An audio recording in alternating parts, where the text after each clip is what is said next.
Thanks so much for joining me today. We are going to dive into the conversation in a moment. First, I wanted to remind you that the show notes and links mentioned on this podcast are on my website at lizasivekmarketing.com. That's Liza with a Z and Civic with an S. So, okay, let's get started. Hey, magicians, it's Liza. Nice to see you again, or shall I say metaphorically see you. Nice to have you here again, listening to the sound of my voice. I also like the sound of my voice, or so I've been told. So I'm glad you're here to join me today. I want to remind you that if you don't want to miss any of these, or you want to know when there's a new one coming up, you're ready to, start listening on your commute in the morning, like I do for my podcast list. Please subscribe. Please follow along with us, and you can also find the show notes on my website, lizasivekmarketing.com, which is spelled just like it sounds, surprisingly enough. But if you can't figure out how to spell it because it's not what you think, then check the show notes in this podcast, or your title of the podcast. It should have my name in there. So we're going to talk a little bit about marketing and the health of your marketing. If you are familiar with your marketing, or you're keeping your head in the sand about it, either way, there's going to be weak spots. There's going to be places that you're probably doing better than you think. And there's probably places that you are not doing as great as you'd like and don't even know it. So I have a few questions for you today that I took from my marketing health quiz, which you can also find on my website or through my social media on the link tree and in the bio. And these are questions that make you think about your marketing and whether it's working to your best advantage and at the best investment level that you're comfortable with. So we're going to go through these questions kind of quickly. I'm going to give you a little advice on them. If you do want to take this health quiz, this marketing health quiz, you can go ahead and check that out. It'll give me the results, and I'll send you back some advice on the weak spots where you can use improvement. Not a sales pitch, just, gets you an email with a marketing health report that I've looked over and given you some suggestions once I look at your website and all that. So check that out. I'd love to hear from you. And then if you do want to talk more about it, I'm always happy to do so. So let's talk about some of these questions. Let's dive right in. The first one I want you to think about is, I, meaning you, I know where to find my ideal customer or client. Okay, so where are they hanging out? Are they hanging out online in social media? Are they hanging out on Facebook or Instagram, depending on their demographic? Are they hanging out on industry websites where you should be advertising or getting articles posted? Where are your customers or clients? And when I say customer or client, it's because a lot of people think of them as two different things. Whatever you call your audience is what I mean. So where are they? Where's your target audience? Where's your target people? And if you don't know, then that's a good way to start, especially if you're doing paid ads, because with the new rollout of iOS, 14 for iPhones and also for Google, they're now allowing people to opt out of having their data shared with advertisers.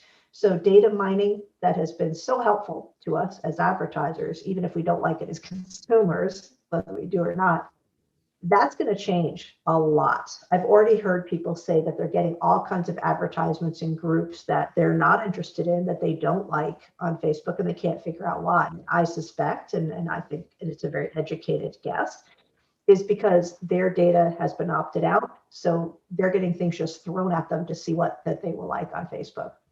So advertising demographics are not going to be exactly the same as they've always been. And you're going to have to think of new and inventive ways to find where your customer or client is. Are they in certain Facebook groups? Are they on certain industry areas, industry sites, things like that online? Or do you need to start approaching them differently? And that's going to be really important in the next few years, because I don't see this trend of opting out going away. I think people are tired of having their data out there for anybody and everybody to get a hold of. So, next question. I, meaning you, Have an intentional social media posting schedule, and I strive to keep it consistent. This is very important. Are you posting when you think of something? Are you posting when you realize that you haven't posted anything for 2 or 3 days? Oh, it's Thursday. We were going to post something Tuesday, but we didn't. Just throw it up now before you go home. Is anybody looking at that? Are you getting any responses from that? Is that the best time? There's a lot of ways to look at this. You can look at the traffic on your website and see when they're coming into you from social media. You can look and see if there's a certain time of day your website is the most busy. And when people are online, you can look and see when your website is most busy on mobile devices, because people are more likely to be on social media on their mobile devices for most demographics.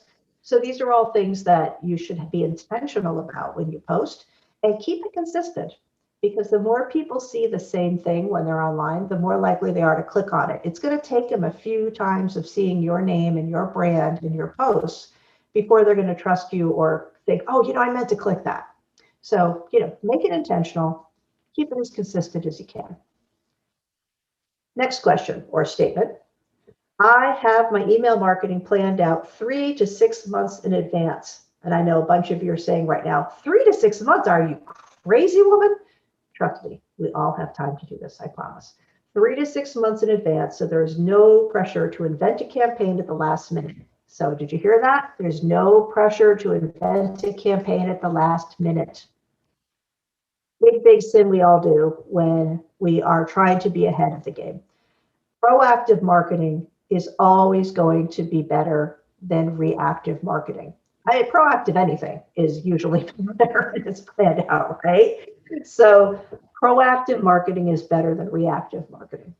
And what I mean by that is, if you have at least minimal 3 months, and I'm talking skeletal topics of campaigns. I'm not saying you have to have your blog written. I'm not saying that you have to have your podcast recorded. I'm not saying that you have to have all your social media templates filled in and ready to go 3 to 6 months in advance. It's not what I'm talking about. Nobody in a small business has time to do that. Nobody in a middle-sized business has time to do that if they don't have a marketing department to do it for them. So 3 to 6 is ideal. 3 is great. 2 weeks, minimum, like bare minimum. Don't let it fall between the 2-week line is my advice. And that way there's no pressure to invent something at the last minute. Hey, do we want to put this on sale? What do we have to get rid of? Because that doesn't mean there's any demand for it. That doesn't mean that it's what you want people to see. You're just doing it to not lose your traffic because you haven't posted in a while. While that's a good instinct, it's not the best way to go about it. So try to have a skeletal idea on paper somewhere, on a whiteboard, in a spreadsheet that says, here's what we want to talk about over the next 6 months.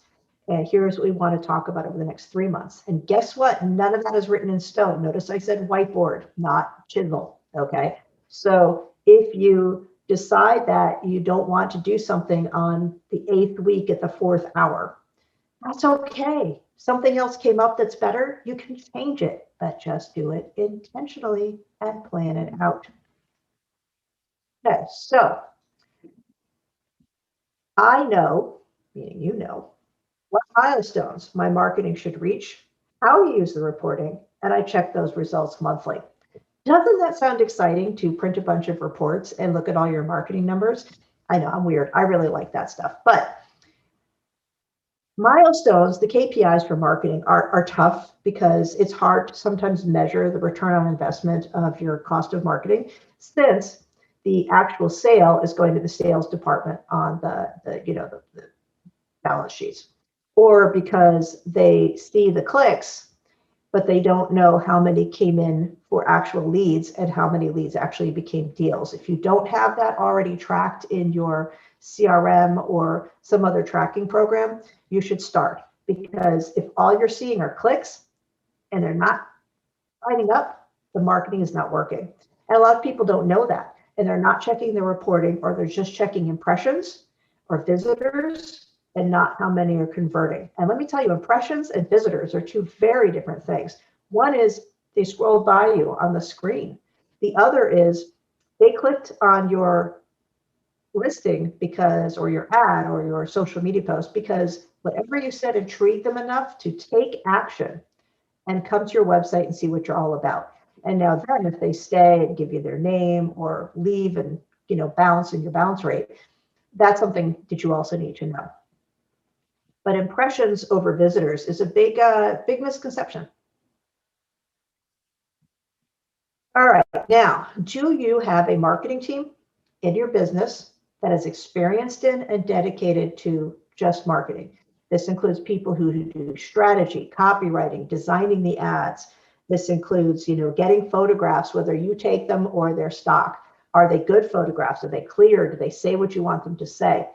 You might not have a team. You might have one person or two people, but the important thing is that you have people who can, competently take care of these major portions of your marketing.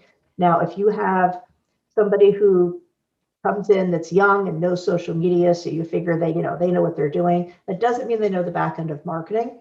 So it's important to know that they have an understanding of how to actually write the copy, actually include the important hashtags and keywords, and know how these things work on the back end of the website. Just posting stuff on social media without asking them to take an action that will give them an email or other field that you need or brings them to your website to make the sale is not marketing. That's just putting up pictures and talking about yourself. Okay. You need to ask them to do something or make them aware of something. Unless this post is strictly a value add or a holiday post or something, you don't have to ask something in every single one. But if you're never asking them to do anything on a regular basis, every few posts, that's not marketing. So it's important that, a few YouTubes does not equal a good marketing plan. If I could do just a few YouTubes and teach everyone how to do marketing, I wouldn't have to do marketing anymore. I could just make all my money teaching you how to look up marketing YouTubes. So 25 years experience tells me, actually it's like 27 now, 27 years experience tells me that a few videos, a few social blogs, a few social media posts are not going to help you or help me do marketing. Okay. It's great to keep up with trends that way. It's not a way to train yourself to do what professional marketing teams do. So, barring the fact that you have someone who's maybe wearing multiple hats, trying to do marketing here and there because you just don't have the budget for it or think it's not worth investing in for that cost, it's something you should look at. It's something you should consider. Can we do this better? Do we need to bring in a person? Do we need to outsource it? That's a weak point. Not saying that your person who's also your, service bay manager or your administrative assistant isn't really good at what they do marketing wise, but it's not what you hired them for. And if they're learning it as they go, then they're also not, they're under a lot of pressure to do a lot of marketing and lead generation that they don't really know how to do. And that's not their job. So you're sucking that time away from what you hired them to do and having them do something that's an inferior product through no fault of their own. So think about that possible weak point. Marketing.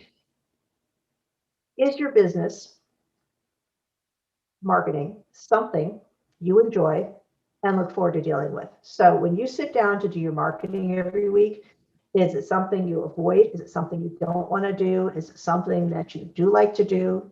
Do you enjoy working at the reports, like I said? Or do you enjoy passing this off and finding something else to do? If you're not enjoying and looking forward to dealing with it, it's probably not working, unless you just really, really hate marketing, in which case, again, find somebody who loves it like me and have us do it. But if even talking about the reports with the people who are doing it for you is not something you enjoy, most likely it's not working. Most likely that's a weak spot. So that's something to examine. What's not working? Why is it that you don't like to deal with it? And you may right off the top of your head be able to say because it's not working, but it's a big signal that something should change. Next statement, my marketing is not remarkably effective, but it is a necessary evil. This goes right back to what we just said. If it's not remarkably effective, but you see it as a necessary evil, there's a problem. Marketing should be effective. It should be necessary, but not an evil necessary. I know it's seen as a cost a lot and not an investment. And I understand that thinking as a small business owner or medium-sized business owner, but marketing can be effective and can be a lot more appreciated once you can see the return on investment more clearly. Maybe you're not measuring it correctly. Maybe you're not understanding how to find the problems and those weak spots that we're talking about that can be improved. And that could change your attitude about it. Are your marketing costs, including payroll, where you want them to be? And again, this goes back to, are you paying someone to be your administrative assistant or your bookkeeper or your customer service representative or your receptionist, and you're also paying them to do your marketing, and it's not effective because they don't have the time to dedicate it and they don't have the background to do it effectively. So when you talk about payroll, of course, we're talking about hire and employment costs as well. We're not just talking about the salary. And then you've got your ads and you've got your, scheduling apps if you use them. You've got your pay-per-clicks. All of those marketing costs come into play. So based on where your marketing is as far as being effective, are those costs where you'd like them? And I know there's a bunch of you out there going, no, I don't want to pay anything for my marketing. And I totally get that. There's a lot of organic social media marketing you can do without putting a lot of money in. But marketing costs are marketing costs, just like any other part of your business has a cost. And what you want to do is balance that with how effective it is. And there is going to be a little bit of investment of time and money at the beginning when you're doing it right, but the results will be good. And that's why you're constantly looking at that and making sure that it's not becoming stale, because that's when things stop working. So think about your overall marketing costs, including payroll, including what you're putting in for apps and platforms and software that maybe you're not even using because you don't understand them, or reporting that you don't understand. And, take time to learn that. That's where YouTubes do come in. If you've got the software that you don't get, that you're paying for, go look at their video tutorials, go read their blog, go to YouTube and find other people who do know how to use it and watch those. That's a good thing.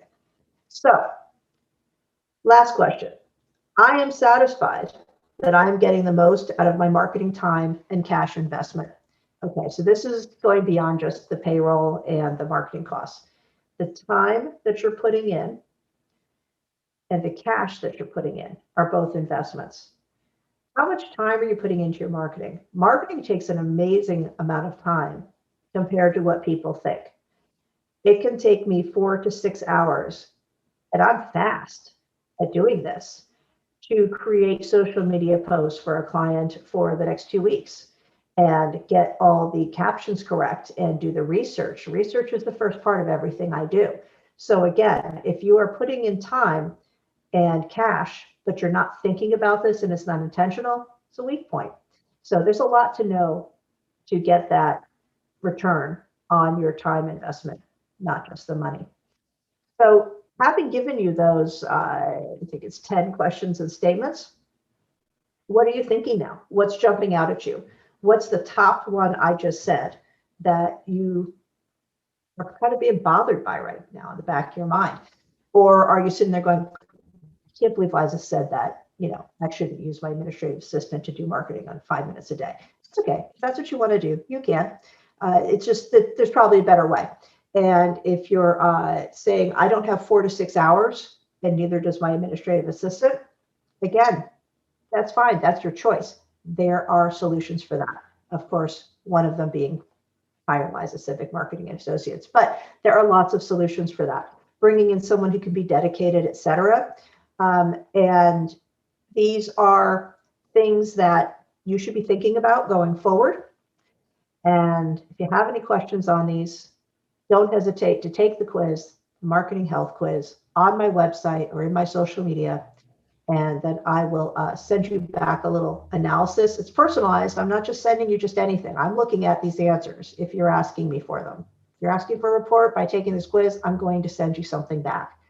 And, we can have a quick 15-minute call to talk about it if you want. It's not a sales pitch, as I always say. It's just to see, where you need improvement. And then you can decide what to do from there. I can just give you my best advice.